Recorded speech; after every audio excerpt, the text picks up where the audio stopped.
大陸嗰啲五毛咧樂此不疲嘅，係嘛？好似講起香港，就話香港人忘恩負義啦。當年啊亞洲金融風暴，我哋祖國啊攞3000億美金嚟救你哋香港啊！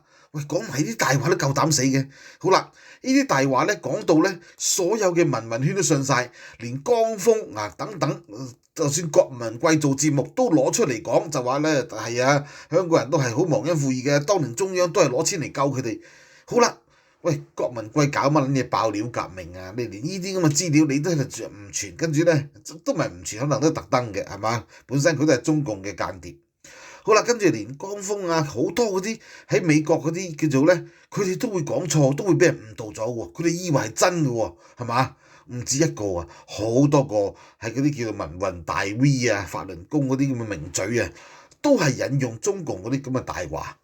嗱，可想而知咧，呢啲大話又或者呢種認知作戰咧，其實係幾咁深入佢哋嘅骨髓。